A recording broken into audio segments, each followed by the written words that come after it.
Didn't notice. Too busy looking at James White and Sony Michel. Pretty much Too busy watching you guys need. Watching the ghosts that were out on the field. Were scaring Sam Darnold. Boo! What's next? Locking the Patriots, by the way. By the way, Zach made a great point about the Jets, too, saying that they should perhaps just wear white for the rest of the season. It'll help Sam Darnold out. This is the final 4:00 game. The Oakland Raiders are 3-3. The Houston Texans 4-3. Texans are 10th in the power rankings. Raiders are 19th. Texans favored by 6.5. We have come to that point in the show where I have absolutely nothing on this game. I've got nothing. So here's your NFL 100 nugget. And the first meeting between the two franchises, October 3rd, 2004, Houston wide receiver Andre Johnson had 115 receiving yards and a touchdown as the Texans scored 13 unanswered second-half points to defeat Oakland 30-17. I think that sounds right. I'm going to take Houston. Yeah, I'm going to take Houston, too. I'm tempted to lock it in, but they have a number of injuries that concern me. So, and those would be jumping into that, mainly Phillip Gaines, who was placed on injured reserve, hence why they actually traded for a cornerback from Oakland. Darian Conley. Right. So he'll be in uniform this Sunday at some point. Bradley Roby, another cornerback, is listed on the injury report as questionable. Keon Crossan, another cornerback, he was forced to leave last Sunday's game. Injury undisclosed. So they don't know what his injury was or is at this point. Also, Jonathan Joseph nursing a hamstring. Safety Tayshaun Gibson nursing a hip and wrist injury as well. So they're kind of banged up in the secondary, which gives me pause. I still like Houston to win and just not confident in the lock. Also showing up in the injury report for Houston, they put Ira Savage Lewis on injury reserve. Will Fuller is doubtful to play. All right, well, there you go. I mean, I think Houston's having a great year. Oakland has surprised me so far, although I did say that their goal was to finish the season 8-8, and so being 3-3, they're still right on target. Now, Oakland's injuries probably a little bit more glaring. Both receivers, Tyrell Williams and Dwayne Harris, show up on the injury report. Offensive linemen Gabe Jackson and Trent Brown on the injury report as well. So that offense might be hurting come Sunday night or Sunday afternoon, excuse me. I swore I had something from Monty. I did. Here we go. Monty has written in, I think the Raiders rally around the passing of old man Willie Brown, passed away this week. Rebound after getting their butts handed to them and give the Texans all they can handle. Raiders win 24-23 when the Texans miss a game-winning field goal as time expires. Well, that can't happen because Kaimi Fairbairn is one of the best kickers in the league this year. Which isn't saying much. It's not that hard. It's quite difficult, Jay. I mean, you guys didn't even allow Nugent to kick a 50-yard field goal Monday night. You opted to punt in a horrible sequence, and when you tried to take a penalty, the Jets declined. You took the penalty again. The Jets declined. And did you see the evil genius smiling because the Patriots were able to run off a minute 20 without actually running a play? Right. Brilliant. I'm so glad you brought up my team, not me this time. Just going to point that out. I'm sorry, Sunday Night Football. Dun, dun, dun, dun. Oh, that's the wrong theme song. Green Bay Packers are 6-1. The Kansas City Chiefs are 5-2.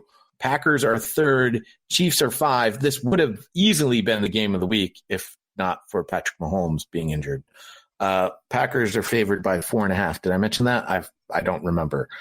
Can Matt Moore keep the Chiefs treading water while Patrick Mahomes heals up? His biggest problem isn't keeping up in a shootout versus Aaron Rodgers, which is what we would have enjoyed seeing, Patrick Mahomes and Aaron Rodgers just lighting up the scoreboard. We're not going to get that now.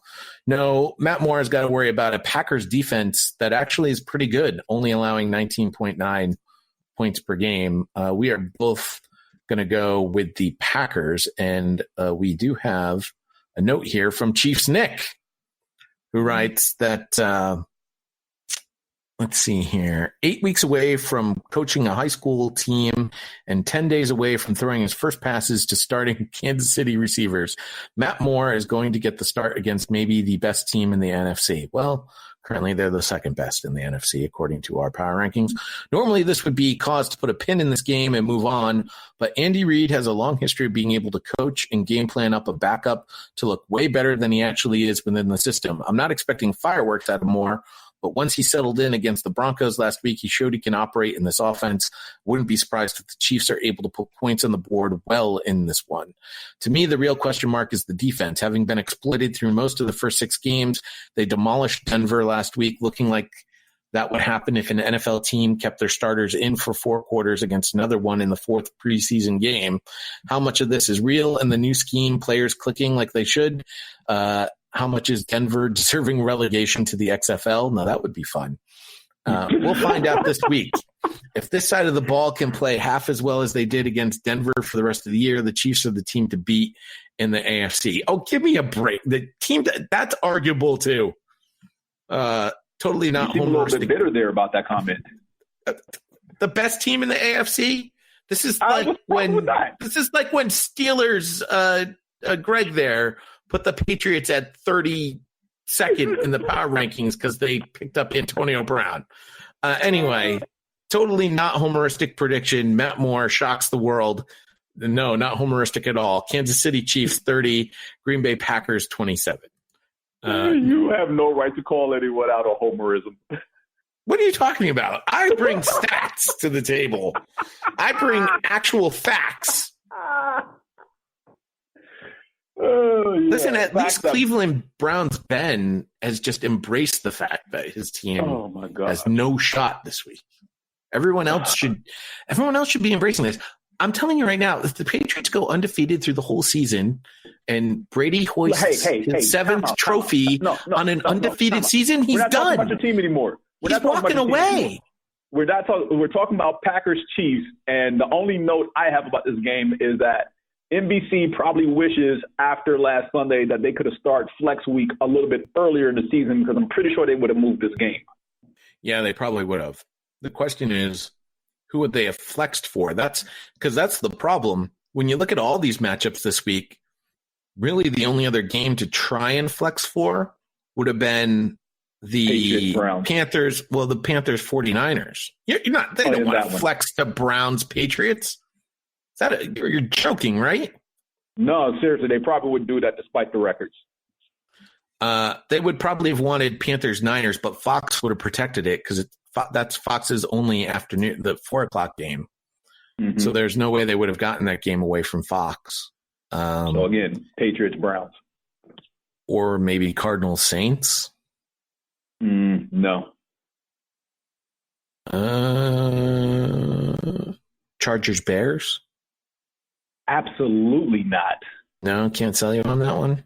Nah, Phillip Rivers doesn't need to be on TV ever again. How about Jets Jaguars? Can I sell you on that? They could have done the whole ghost theme again. It's going right into Halloween. Okay, so injuries starting with the Packers. Robert Tonyan, tight end, Darnell Savage, safety, and Devontae Adams, wide receiver, all listed as questionable. Probably looking more up for Adams to play this week as opposed to the last couple of weeks. For the Chiefs, we've already talked about Mahomes. Other players showing up on the report: Andrew Wiley, guard; Sammy Watkins, receiver; Chris Jones, defensive tackle; Kendall Fuller, corner; and Eric Fisher, tackle, all show up as questionable. All right. That brings us to Monday night. Dun, dun, dun, dun. Now I got the right one. What ugly game do we have this week on Monday night? Miami Dolphins are at the Pittsburgh Steelers. You want to talk about getting the best games, the best games on prime time. I mean, this is going to be a doozy. Steelers 24th in the power rankings. The Dolphins remain at 32. Steelers favored by 14.5. I don't know if that's enough. Here's the positive for the Dolphins. All right, I'm going to give you the positives first. I'm feeling very generous today, James. All right, they have won their past 2 versus the Steelers. They did play better last week in a loss. Preston Williams does look like the real deal at wide receiver. the Steelers are without Big Ben. That's it. I'm done. Yeah, so Steelers. let me clear. The Steelers should win. The Dolphins defense non-existent. They have 2 takeaways. They allow 35 points per game, 417 yards per game. And by the way, I'm taking the Steelers, and I mentioned 14.5 may not be enough. Also, I had mentioned that stat about road victories this season, how they were on a historic pace. All but 2 games this week, I have taken the home team. Yeah, sounds about right. And that's where the Dolphins, quote, almost winning last week. That's how you snatch defeat from the jaws of victory. Oh, well done. I like that.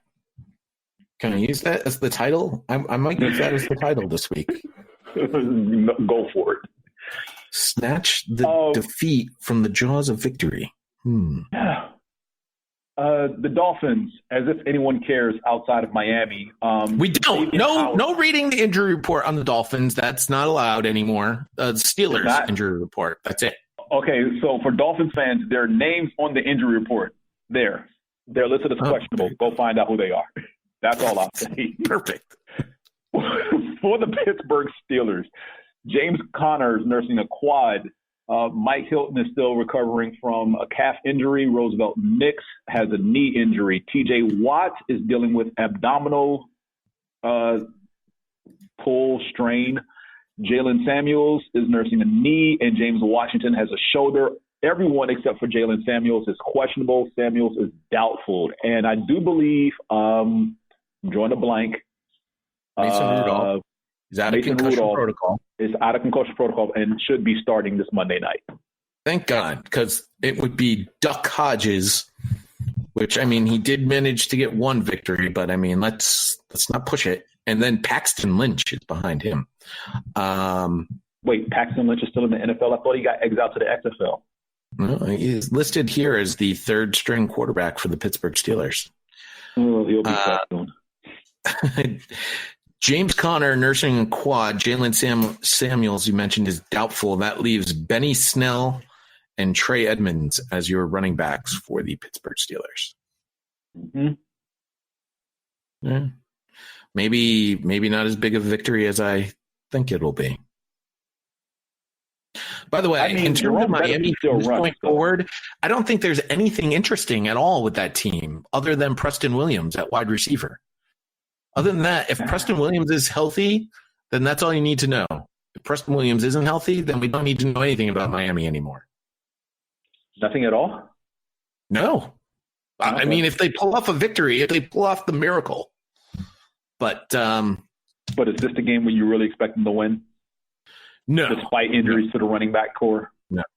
And as I mentioned in Slack, we could see history in this 100th season in Week 17 with a 15-0 Patriots against an 0-15 Miami Dolphins. God. That is selling tickets, my friend. People are lining up to buy those tickets now. Before we close out, the Baltimore Ravens moved up to 6th in our power rankings with that's a team-building victory against the Seattle Seahawks. They are definitely proving that they are a viable number 2, number 3 team in the AFC. I can't really put them ahead of Kansas City. I can put them ahead of Kansas City right now with Matt Moore, who was coaching high school football in the offseason. And Dallas. Preseason week 4 to be exact. Dallas moved up to 11th in the power rankings. Am I not mistaken? Did they not just lose to the ghost seeing Sam Darnold? How did they move up? Because they smashed my Philadelphia Eagles. Oh, that's right. See, I keep forgetting that there was that game in between. All right. Mm-hmm. Well, in any case, there you go. Those were the 2 teams on bye. As I mentioned earlier, if you are a part of the Pigskin Pick'em and you would like to join us on next week's show, just send us an email, nextfanup@gmail.com. You can get in touch with us on Twitter at NFU Podcast, Facebook. We're not doing enough on Facebook, James, but we are there, facebook.com/NFU Podcast. I mean, our previews hit Facebook. They do. They're supposed to hit it automatically.